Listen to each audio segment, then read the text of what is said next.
You know that feeling when you see a picture of a wooden playground, of the coolest, of Pogs, Pokemon cards, alien babies, and your heart just skips a beat just a little bit. You get an indescribable feeling in your stomach. It's like you're transported to a better day, a better time. It's like you're transported to your childhood. That feeling right there is called nostalgia. Now, childhood always felt magical, and adulting, well, it kind of feels like you're playing a game of Rayman without a magazine tutorial. And in this video, we're actually going to deep dive into what exactly nostalgia is. Why does it make us feel the way that it makes us feel? We're going to look into yesterday, today, and the future, and what it means for you. Now, here's the first truth. The past isn't exactly how you remember it. One of my videos went viral on Instagram and TikTok, and what it said is that millennials grew up in the best era to be a child and the worst era to be an adult. We have to go back! And it hit millennials really, really hard. And there's also a heap of comments from people in the 60s, 70s, and 80s saying our generation was the best, and then giving their reasons why. The reality is we all feel that about our own childhood in our own way. What we have to remember is that memory isn't a video camera. It's a story that we tell ourselves, which reconstructs every time we search for that memory. So if you're sitting there right now watching 5, 10, 15 nostalgic videos, and you're being transported back to a greater time in your mind, you have to remember how you feel right now will influence how you felt about then. What psychologists call this is the rosy retrospection. It amplifies the really positive experience of your childhood, and the painful ones, well, it just softens them. Nostalgia isn't just remembering the past, it's the feeling of the past. The way that this works is the amygdala, a small part of the brain that processes emotion, lights up when we recall moments that matter. And the hippocampus helps organize these memories into a story that we can relive. But we don't remember everything that happened. The way that this process works is that the brain just highlights the good moments and makes them golden, and it just erases and sometimes softens the painful ones, like they pretty much just didn't happen. So why does our childhood feel so magical? The simple answer was we had no responsibilities.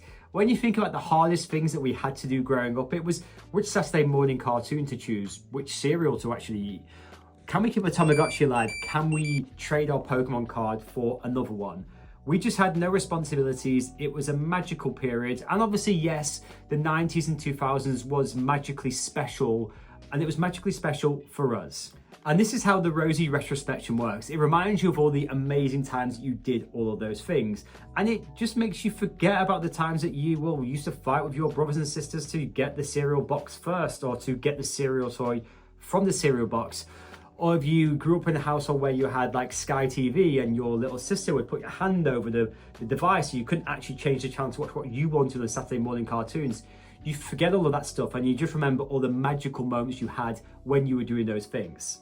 And when we actually go even deeper into this, you've got something called adverse childhood experiences, which is trauma in childhood. And if you've ever been on the receiving end of one of your parents saying, it's okay, you won't remember this when you're an adult, they're always the bits which, well, we do remember, and they're the bits which probably still impact us today that we're still kind of just dealing with. Now, how this process actually works is that you actually get chronic stress in the amygdala, in the hippocampus, and the prefrontal cortex. It shapes learning and emotional regulation. Yet even with this, major parts of your childhood will still feel magical, and you'll still see them with this warm, fuzzy feeling, because that's also how the amygdala and hippocampus work. We also have something called the reminiscence bump. Our teenage years are our peak memory forming ideas. It's why everyone in the 90s and 2000s believed that was the best decade to grow up in. I think you have to remember about our era, we were the first generation to grow up without and then with social media. And as this has progressed, we've been able to vocalize this on social media, which is one of the reasons why millennials feel we had the greatest childhood ever. And when you actually just bring it back a little bit further, people in the 60s, 70s, 80s feel the same about their upbringing, because that's their peak memory forming years. Now in the 60s and 70s and 80s, we won't think that they objectively are better than what we had in the 90s and 2000s, but that's a feeling that you have, and that's just how the magic of nostalgia actually works. So when we actually really think about it, Saturday morning cartoons, the cereal toys, debating which boy band and girl band was better, writing the cool S all over your workbooks. This was our playground. It was glorious. It was magical. It makes me feel warm and fuzzy just like talking about it. But childhood also had its pains. You got grounded for doing the wrong thing or coming home late. You had homework, you got detentions. You had all these things inside you where you basically said, I can't wait to be a grown-up, I can't wait to have my own job, have my own money, I'd spend it on all these things. And we just didn't know what came along with that. And the biggest mistake that we actually made in childhood was wishing to grow up too soon. And this leads us to the next, the present. Let's fast forward to adulthood. We've got bills coming out of left, right and centre. We have work emails to respond to at all hours of the day. You have the Sunday morning dread ahead of Monday morning where, well, actually the career that we've chosen because our parents told us we follow all these steps, the outcome would be the nice house, the cars, all that stuff. They failed to share the happiness factor along that with us. And we have a major millennial career crisis right now because of all these things that we were kind of sold. Life feels like a game where the cheat code manual has just been removed from us.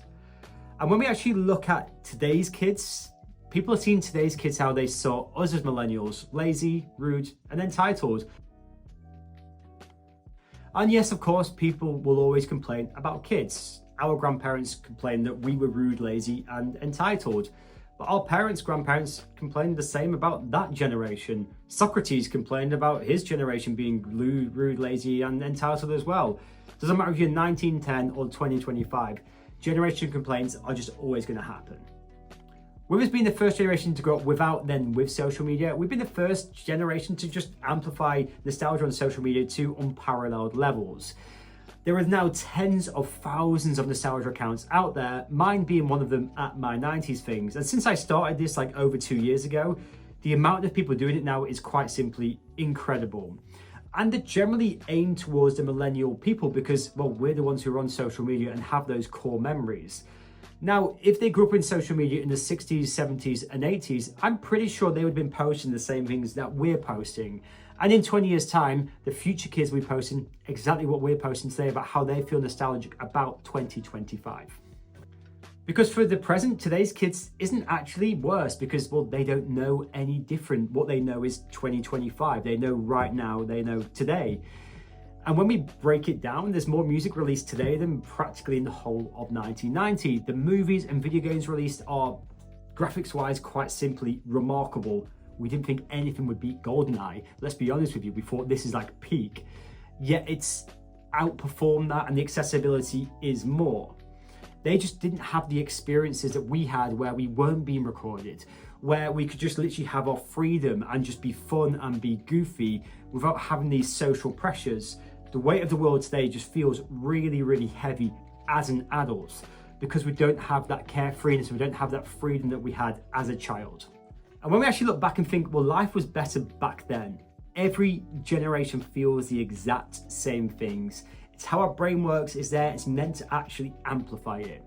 The one thing I will say about growing up as a millennial, and we grew up without social media and then with it. We grew up without the smartphone and then with it. It feels like we had the opportunity to actually just live and explore and innovate. Whereas today's kids in 2025, whilst they're going to have access to a lot of stuff, there's still that element of, well, actually, it's all through a device. And for us watching this, it's actually our job with our children to manage that, to ensure that we give them the nice blend of a 90s and 2000s childhood, coupled with, well, actually, you've got the realities of what today actually looks like. So what about the future? Well, kids right now are making their own nostalgia. It might feel a bit far-fetched to some people watching this, but the reality is to them in 20, 30 years time, Roblox parties, Fortnite, TikTok dances, fidget spinners, 6, 7, whatever that is, it's all going to be nostalgia to these kids, just like all the stuff in the 90s was to us. I see a lot of comments on my social media posts which say nostalgia will be the death of them, or nostalgia is a necessary evil. I just want to be really, really clear with you right now. Nostalgia is not evil. It's one of the greatest things ever invented. It's a celebration of joy, of life, of all the experiences that shape you, who you are. What can negatively dictate it is if in the present, right now, you're feeling just low or depressed, or you're just having a really bad day and then you go and watch 10 or 15 nostalgic reels, of course it's going to amplify that negative feeling towards you. Just like if you're feeling really happy and you go and watch 10 or 15 nostalgic reels, it's going to amplify the goodness in you. It's going to make you feel even warmer and fuzzier. So just be really, really careful with nostalgia. If you're feeling that way, just don't watch the videos, please, because it will make you feel, well, worse. What I feel is kind of amazing about nostalgia is one day my two children who were born in the 2020s will look back in the 2020s and think that was the best era of their lives. That was the best time. It was their golden moments. That's how they should feel about their childhood. That's the warm, fuzzy feeling. It's the reason why nostalgia really is a timeless practice. So go ahead, dig through your old toy boxes, binge watch your old cartoons, listen to your old music, play Pokemon. The past is precious. We are just our memories, which is what we all have to remember. When on our deathbeds, that's the things that we are. But don't forget to neglect the present. If you have children, give your children a childhood filled of 90s and 2000s experience mixed with today. Because at some stage, they'll just see today as being the good old days. Thanks for watching this video. Don't forget to subscribe, like, and comment.